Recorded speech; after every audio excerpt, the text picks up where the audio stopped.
So speaking of Jason David, what a surprise for Jason David na kung saan ay binigyan ito ng Barangay Ginebra ng isang surpresang Gatorade shower mula sa kanyang mga teammate after makuha ang kanyang kauna-unahang PBA Best Player of the Game. Makikita sa in-upload nitong si Sir Scotty Thompson sa kanyang FB page, credit po, na nagkaroon nga po ng pagpapalitan din dito ng jersey etong sila David at Raymond Aguilar bilang pagpapakita na rin ng pagkaibigan.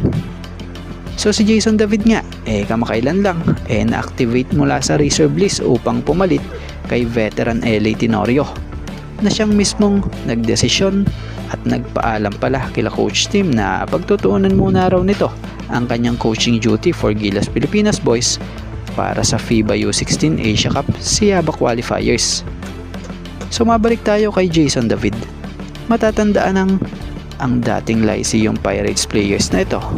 Ngayon nagbigay nga po ng magandang laro kontra Northport. This elimination ng 49th season ng Philippine Cup na kung saan nagtapos nga po ng kanyang career high sa labang ito na may 25 points, na may 8 of 9 shooting, may 9 rebounds, 3 assists, at may 2 pa nga pong steals na kung saan tinanghal pa nga itong best player of the game sa larong ito.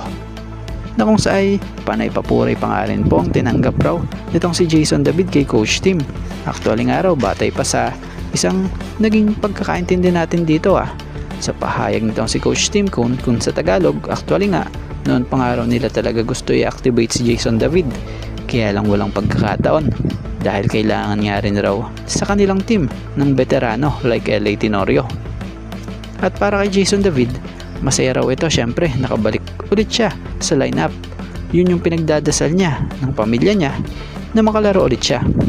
Kaya naman nung magka-chance, ayun, biglang putok ng laro ni David na kung saay para nga siyang gutom na gutom sa laro. Biruin mo from bench player to best player of the game.